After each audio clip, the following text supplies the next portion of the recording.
हर तरफ फिक्र को दौड़ा के थकाया हमने,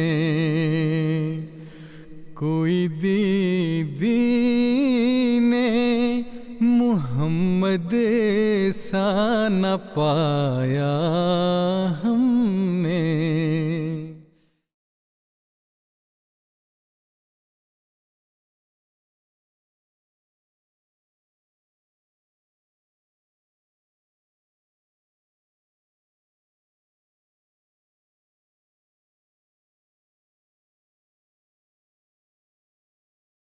عن أبي هريرة رضي الله عنه يقول: قال رسول الله صلى الله عليه وسلم: إني آخر الأنبياء، وإن مسجدي هذا آخر المساجد. Abu Huraira, qu'Allah soit satisfait de lui, rapporte que le saint prophète, que la paix et les bénédictions d'Allah soient sur lui, a déclaré: Assurément, je suis le dernier des prophètes, et cette mosquée à moi est la dernière des mosquées.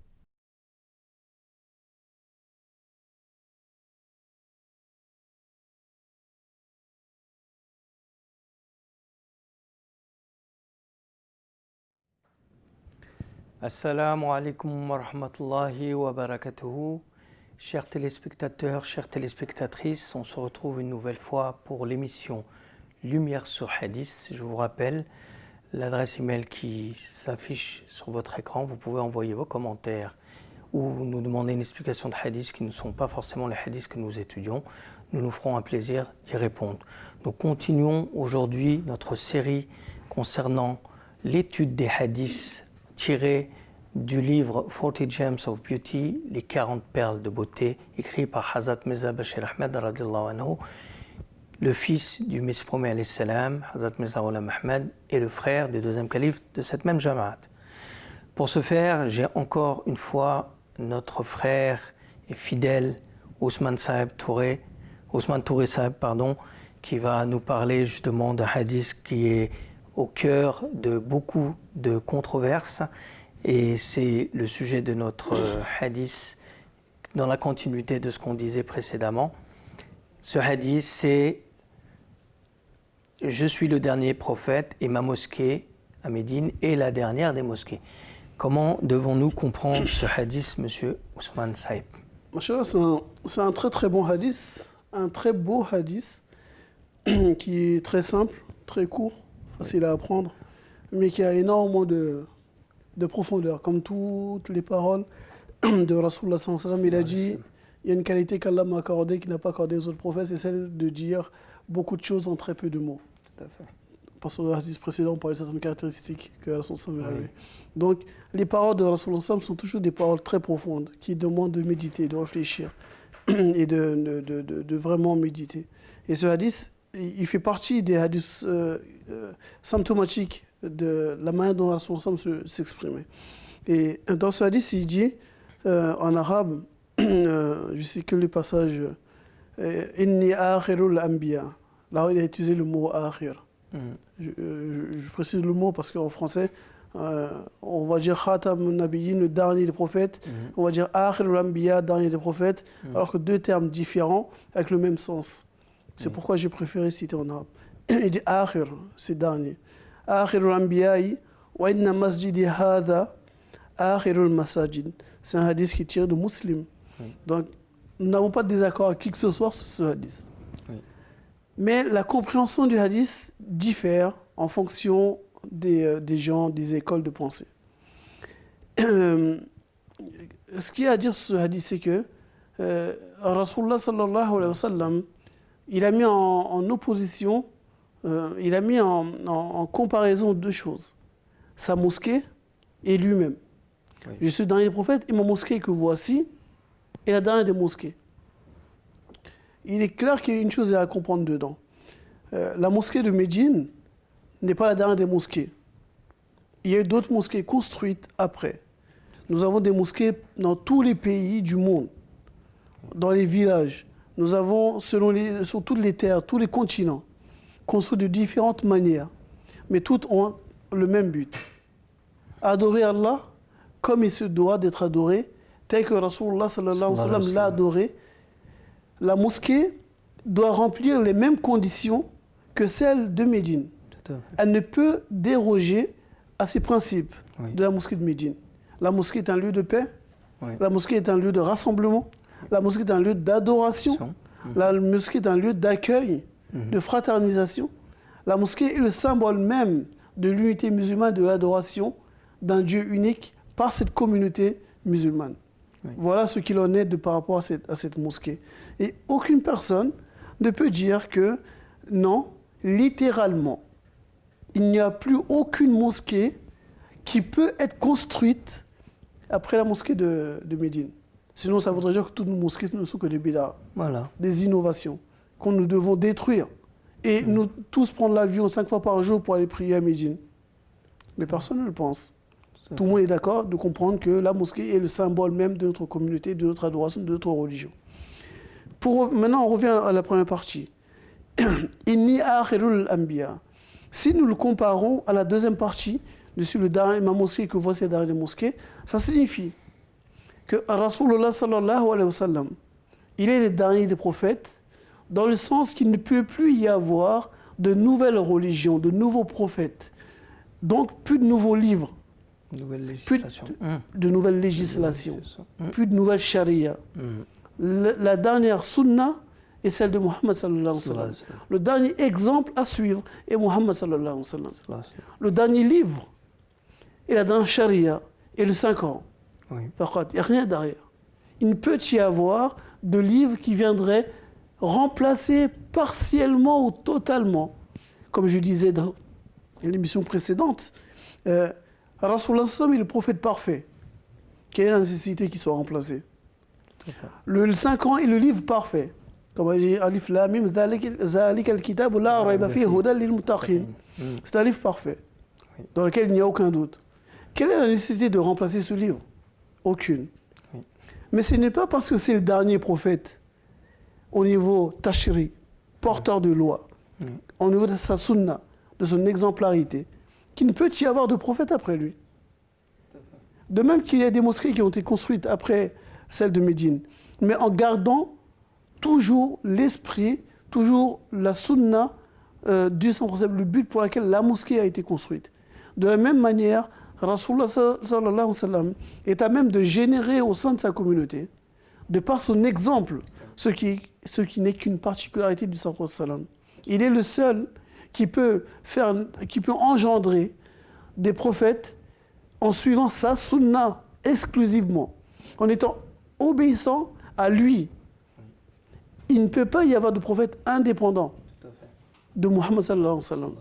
Mais il est possible qu'il suscite, de par sa sunna et sa charia qu'Allah lui a transmise, d'atteindre le niveau de prophète et d'être prophète choisi par Dieu afin de guider. Comme nous le disions dans l'émission précédente, Rasulullah sallallahu alayhi wa sallam est cet exemple qui est passé il y a 1500 ans. Nous avons besoin régulièrement d'un rappel de ce qu'il est à travers des personnes qui sont suscitées dans la communauté. Et là, on parle des mujaddid. Il y a les saints, mais on parle des mujaddid, les réformateurs. Les réformateurs sont venus, comme Rasulullah sallallahu alayhi wa sallam, il lui dit dans un autre hadith, que chaque siècle verra la venue de mujaddid. Ce n'est pas un seul mujaddid, il peut y avoir plusieurs mujaddid qui viennent dans le siècle, dans plusieurs endroits différents. Car mujaddid peut venir dans un village du fin fond du Mali, comme on dit, dédicace chez nous. Et donc, mais il est là-bas. Le musulman qui se trouve en Albanie, il ne va pas savoir qu'il y a un mujaddid qui est venu en Afrique, dans un village de Bandiagara ou d'ailleurs. Non. Donc, il a besoin d'un mujaddid dans sa zone, dans sa contrée, dans sa région. C'est pareil. Donc, cette promesse a été faite par Rasulullah sallallahu alayhi wa sallam. Mais comment faire pour réunifier la communauté musulmane après ces différentes divisions qu'il y a eu, après l'époque des Khulafa, les divisions qu'il y a eu? Les Moudjahidines ne sont là que pour relever une partie, un point de la religion qui commençait à être détérioré, à s'écrouler. Ils sont là pour, comme un pieu qui retient le toit pour pas qu'il tombe l'édifice, point d'ancrage, tout à fait. Mais ensuite vient celui qui est la quintessence, à l'instar des prophètes d'Israël, qui venaient pour des peuples séparés. Les Moudjahid, dans la communauté musulmane, sont à l'instar des prophètes d'Israël. Les ulama sont à cet instar-là.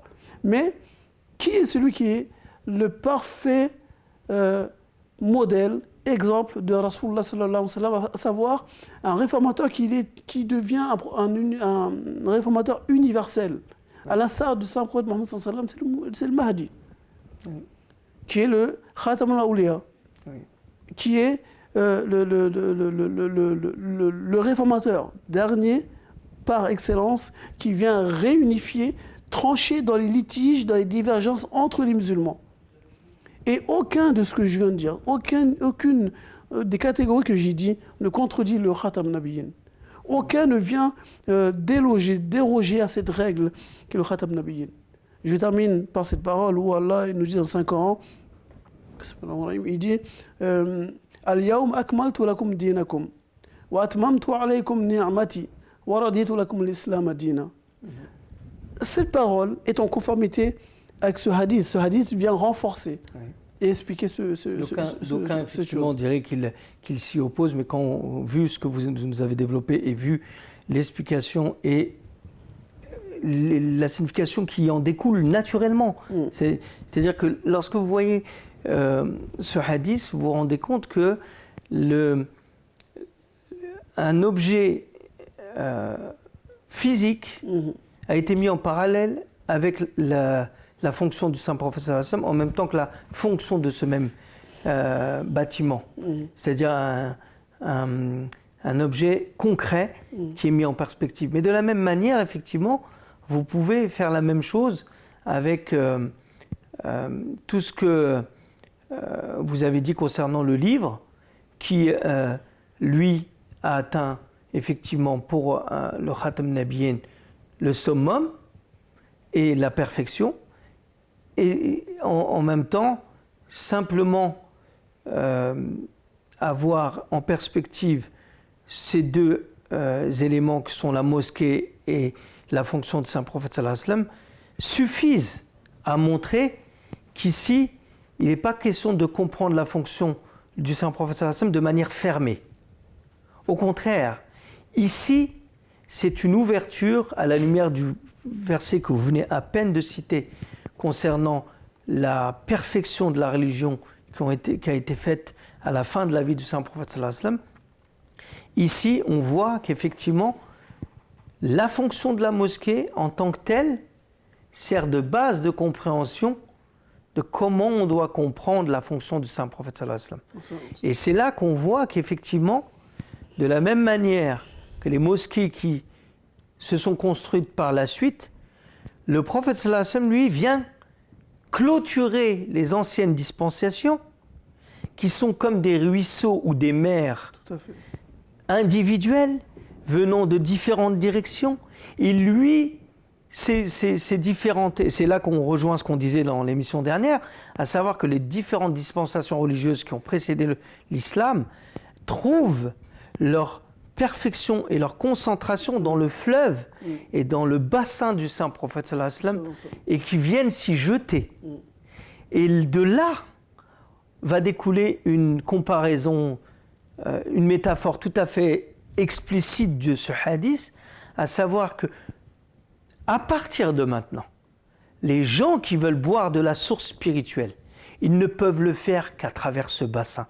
Ils peuvent venir s'abreuver et bénéficier de cette eau spirituelle pour je schématise encore, leur faire pousser leurs fruits dans leur jardin, faire prospérer leur agriculture, qu'en puisant de cette eau. Et ce que vous disiez sur les Mojaddid et évidemment l'exemple parfait du saint prophète sallallahu alayhi wa sallam qui allait venir 1500 ans après, 14 siècles après, en la personne de Hazrat Mirza Ghulam Ahmad, le Messie promis alayhi salam, prennent tout leur sens ici. Pourquoi ? Parce qu'on voit, et là encore on va encore faire de la métaphore, c'est que l'assujettissement d'un homme, en suivant l'exemple d'un modèle, 1400 ans auparavant, amène une nouvelle vie à cette religion. À l'instar du soleil qui donne sa lumière, et qui 1400 ans après, ou 14 nuits après, donne la lune qui reflète parfaitement la lumière de ce même soleil. Donc au niveau physique, on voit aussi ce parallèle qui a été préservé dans ce hadith lorsqu'il fait le comparatif entre sa mosquée, qui est celle de Médine, et que vous avez très justement abordé et expliqué, et son institution en tant que telle.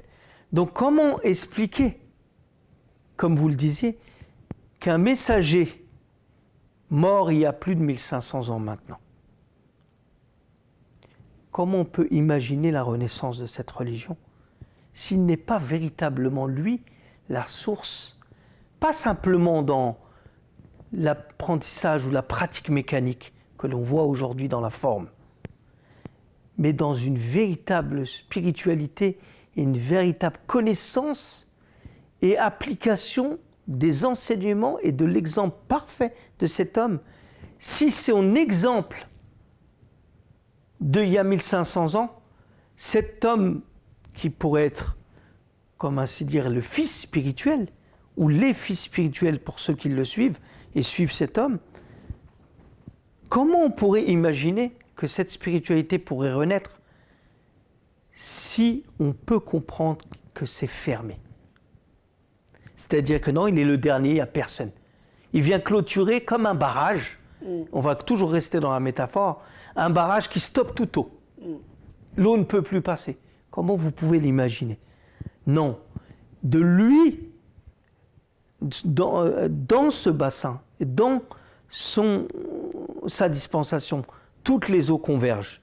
Et c'est à partir de lui que maintenant vont venir s'extraire toute bénédiction et toute source de vie qui constitue l'eau spirituelle. Et là, on comprend bien qu'effectivement, loin d'être en contradiction, comme vous le disiez, avec son statut de Khatam Nabiyyin, il vient vraiment étendre et le faire comprendre et amener une véritable cohérence et beauté à cet enseignement et à cette compréhension qu'est le Khatam Nabiyyin. Mais est-ce que vous pouvez peut-être nous dire si on est les seuls à penser comme ça ou il y a d'autres personnes? Non, cette pensée, comme je l'ai dit tout début quand on a commencé, que le musulman n'invente pas sa religion et ne cherche pas. Ce n'est pas quelque chose que nous avons sorti d'un chapeau de magicien comme ça. Oui. Non, bien sûr, les réformateurs d'avant, les saints de l'islam, en ont parlé. Oui. Mais comme cela ne convient pas à l'establishment, à celle qui détient le pouvoir temporel religieux, mais qu'est-ce qu'ils font? Ils les mettent en sourdine, ils les combattent, ils les mettent en prison, ils en tuent pour certains d'autres. Donc c'est pourquoi ce message ne parvient pas à la majorité. Et leurs livres sont proscrits, leurs livres sont interdits dans les endroits où les autorités ont fait de leur religion, leur compréhension, une religion d'État. Tout à fait. Et à partir du moment où vous faites dans un pays une religion d'État, signifie que vous avez donné une seule compréhension, que vous pensez être la meilleure, et vous allez éradiquer toutes les autres manières de penser, en risquant de mettre de côté la vérité dans ce lot de personnes que vous avez mis et que vous avez interdit dans votre idéologie. Donc, bien sûr, il y en a d'autres. Ce qui est malheureux dans le monde musulman, c'est quoi? C'est que non seulement ils ont la compréhension de ce hadith et d'autres hadiths, ces versets coraniques n'ont pas été compris. Ils ont fermé le naboua, la possibilité de nabi. Même si vous leur expliquez, selon les hadiths, selon le Saint-Coran, selon les saints, selon les réformateurs, que la possibilité de nabi générée de par l'obéissance au prophète étant soumis à Mohammed sallallahu alayhi wa sallam, le Saint-Coran, même ça, ils n'en veulent pas. Mais ils vont plus loin. La révélation est finie aussi. Il n'est plus possible à l'homme de communiquer avec Dieu, si ce n'est sur son tapis de prière ou bien dans son lit, il lève les mains. Mais pour eux, il n'y a pas de possibilité de communication directe avec Dieu après la mort du prophète sallam. Donc, je ne vois pas en cela en quoi la grandeur du sallam a été affirmée. Bien sûr, non, un prophète vivant vit toujours. Son enseignement vit toujours. Tout à fait. Ce qu'il a laissé comme caractéristique de donner la vie à des morts est toujours là. Tout à fait. Et l'islam est cette religion. La révélation continue. Ils diront oui, mais il y a des hadiths qui disent que le prophète a dit que la révélation est finie. La révélation qui est finie, c'est la révélation de la charia. La révélation tashri est finie. il ne peut plus y avoir, comme je le disais au début, de nouveaux livres qui viennent. Car si le livre est parfait, à quoi ça sert d'avoir un nouveau livre? Tout à fait. Non. Mais la révélation qui est le fruit de la purification et de la relation et le privilège que Dieu accorde à ses élus, à ces personnes qui se réforment, aux mu'mines, elle n'est pas enlevée. Une personne qui a atteint un certain niveau spirituel peut bénéficier de la conversation avec Dieu. Ça ne fait pas de lui un prophète, forcément, mais il l'a enlevé. Il y a des personnes dans les enfants d'Israël qui n'étaient même pas prophètes, qui communiquaient avec Dieu. Bien sûr. Ils n'étaient pas prophètes. Comme la mère de Moussa, La mère de Moussa, alayhi salam, ou d'autres personnes qui n'étaient pas des nabis, mais Dieu communiquait avec eux. Alors comment on va dire que l'islam, qui est la religion par excellence, est dénué de ce type de révélation que les enfants d'Israël, qui n'avaient pas un prophète universel, avaient et bénéficiaient, et nous n'avons pas. Nous avons des exemples. Muhyiddin ibn Arabi, Cheikh Akbar, Muhyiddin ibn Arabi, qui est venu de 650 de 560 à 638, qui était un mujaddid, un réformateur, un saint, que beaucoup rejettent aussi dans le monde musulman au niveau de ceux qu'on appelle les rigoristes, qui disent que c'était un égaré, quoi que ce soit. Qu'est-ce qu'il dit? Il dit dans son livre qui s'intitule Futuhatul Makiyya, dans volume 2, page 3, selon les éditions, il dit la prophétie qui a cessé avec la venue du saint prophète Mohammed sallallahu alayhi wa sallam, le prophète d'Allah, et l'apostolat législatif, Tashri. C'est la révélation Tashri qui a cessé. C'est pas la révélation où Dieu communique, mais c'est la révélation à l'instar de la révélation des livres révélés, de la charia d'un livre qui est terminé. Il y en a d'autres que je vous laisserai aussi citer ceux que vous avez. J'en ai un autre qui est cher Imam Abdul Wahhab Sha'rani, un imam qui est très reconnu, qui est décédé en 976 après l'Hégire. Il dit la prophétie comme telle n'a pas cessé avec l'avènement du prophète d'Allah sallallahu alayhi wa sallam, mais l'apostolat sur la base législative Tashri a pris fin. Donc ces deux personnes qui sont reconnues dans le monde musulman, même si même Cheikh Akbar ibn Arabi rahmatullah alayhi, certains peuvent le rejeter, mais Imam Abdul Wahhab Sha'rani est reconnu, accepté. Il a dit la même chose. La révélation n'est pas terminée. Celle qui est terminée, c'est ce que j'ai dit au tout début. La révélation concernant le livre est terminée. La venue d'un prophète législateur est terminée. Mais pas la venue d'un nabi tout court. Je ne sais pas si vous en avez d'autres. Oui, il y en a plusieurs. Effectivement, vous avez... oui, le livre, c'est dans Yawaqitu wal Jawahir. Oui, exactement. Et vous avez quelques-uns que je vais citer aussi. C'est... alors attendez... Hazrat Ahmed, Cheikh Ahmed Sirhindi, qui est considéré comme étant le Mujaddid al-Thani, c'est-à-dire le 12e, qui est mort en 1034 d'Alger et qui est réputé dans l'islam. Il dit aussi, lui, dans un de ses livres qui s'appelle Maktubati Ahmadiyya. Bon, il s'appelle Maktubati Ahmadiyya, c'est par rapport à son nom à lui, hein, évidemment. Volume 1, lettre 271, il n'est point répugnant au sens de Khatam al-Nabiyyin que les suivants du prophète d'Allah sallallahu alayhi wa sallam puissent atteindre à l'excellence de la prophétie en vertu de leur allégeance envers lui. Ça revient à ce qu'on disait, à savoir, s'ils suivent le saint prophète sallallahu alayhi wa sallam, ils donnent leur allégeance au saint prophète sallallahu alayhi wa sallam, ils peuvent atteindre ce niveau. Et ici, il dit cela constitue leur héritage. Donc on parle bien d'héritage, ce qu'on disait tout à l'heure. C'est-à-dire après des années, des milliers d'années, on peut bénéficier de l'héritage du saint prophète sallallahu alayhi wa sallam et bénéficier dans le cadre de la religion universelle, il ne faut pas oublier, dans le cadre de la religion universelle, comment on pourrait demander d'avoir une faveur moindre que les prophètes passés, les peuples passés? Ce n'est pas envisageable. Alors ne sois pas parmi les sceptiques, dit ça veut dire qu'il ne faut pas douter de cela. Donc, on voit qu'ici, nous avons Hazrat Shah Waliullah Muhaddis Dehlavi, qui lui-même, donc Mujaddid du XIIe siècle, largement connu pour sa connaissance profonde et son rang, que la prophétie s'est terminée avec le saint prophète sallallahu alayhi wa sallam, signifie qu'aucun prophète ne sera suscité après lui qui vient amender sa propre loi. Et on voit bien ici, on parle de Nabuwat Tashri'i, c'est-à-dire l'apostolat législatif qui suppose une nouvelle loi, une nouvelle religion, un nouveau code à suivre. Or, ça n'a jamais été le sens du Khatam Nabiyyin. Il y a un autre aussi qui est très connu dans le monde musulman, dans son livre qui est Mohammed Qasim de notre vie, Oui. rahmatullah alayhim, qui dit dans son livre Ta'zir al-Nas, page 3, selon les éditions, volume 3, page 28. Page 3 et 28, oui. Pardon. Donc il dit, c'est un savant érudit du passé, qui était le fondateur de l'université Deoband, oui. Qui est très connu sur le continent indien, très connu bien au-delà du sous-continent indo-pakistanais. Il dit dans ce livre-là, il dit l'idée des gens du commun est que le saint prophète Mohammed sallallahu alayhi wa sallam est le khatam, dans le sens que sa période est à la fin de celle du reste des prophètes. Oui. Mais, entre guillemets, il dit que ces gens pensent qu'il est le dernier. Voilà. Fini. Il dit, mais, pour les hommes de compréhension, il est clair qu'il n'y a pas de supériorité dans le fait de précéder ou de succéder quelqu'un dans le temps et qu'il n'y a aucun signe de louange à cet effet.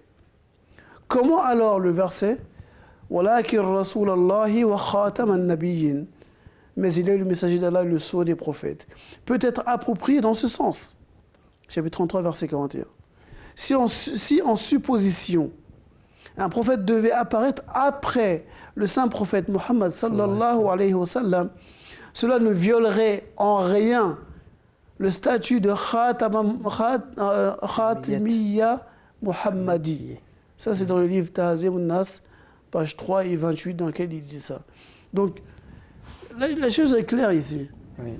Tout ce que nous avons dit est illustré aussi par ces personnes de différents continents, de différents endroits, qui ne sont pas forcément connus ou vus, qui ont dit la même chose. Donc, l'appel qui est fait aujourd'hui aux musulmans qui cherchent la vérité, c'est d'arrêter de se fermer dans un dogme qui n'a aucun sens au véritable. La question de ce que évoque l'Ahmadiyya n'est pas de dire que Muhammad sallallahu alayhi wa sallam est un prophète du passé, un prophète qu'il faut abandonner, un prophète qui ne nous apporte plus rien. D'où pourquoi Dieu aurait envoyé un prophète? Il faut arrêter aussi de comparer, comme certains le font à tort, parce qu'ils ne connaissent pas le message de l'Ahmadiyya, de comparer l'Ahmadiyya au Baha'i, au bahaïsme. Le bahaïsme et l'Ahmadiyya n'ont rien à voir. Mais pour tromper le peuple, les personnes qui savent la vérité, ben, ils font exprès de faire un parallèle entre les croyances bahaï et les croyances ahmadi. L'Ahmadiyya reconnaît le saint prophète Mohammed sallallahu alayhi wa sallam, non pas comme un prophète du passé, appartenant à des peuples du passé, mais un prophète vivant, dont la charia vit, dont lui-même vit, et dont nous devons tirer notre exemple, et la sunna, et de son enseignement et ses compagnons. Comme il a dit lui-même, suivez-moi, mais suivez chacun de mes compagnons qui sont pour vous comme des étoiles. N'importe lequel que vous suivrez, vous serez bien guidés. L'Ahmadiyya n'a pas le message de dire que nous devons abandonner les Sahaba. Nous n'avons pas le message de dire que nous devons abandonner le Saint-Coran, d'abandonner la Sunna. Tout est basé sur le Coran et la Sunna. Tout est basé sur les Sahaba et les compagnons. Tout à fait. Voilà le message de l'Ahmadiyya.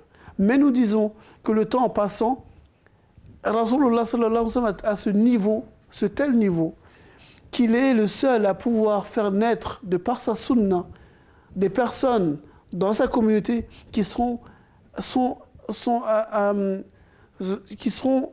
reflet. Oui. À savoir, comme vous l'avez dit, le soleil qui donne, oui, qui envoie sa lune, et la lune qui reflète la lumière du soleil. De la même manière, Rasulullah sallallahu alayhi wa sallam est le soleil qui éclaire tout. Oui. Et toute personne qui viendra après lui sera là, qui suit, et qu'Allah a gratifié du statut de Naboua, sera la lune qui reflète ce soleil. Voilà ce qu'est Mizarullah Muhammad alayhi salam.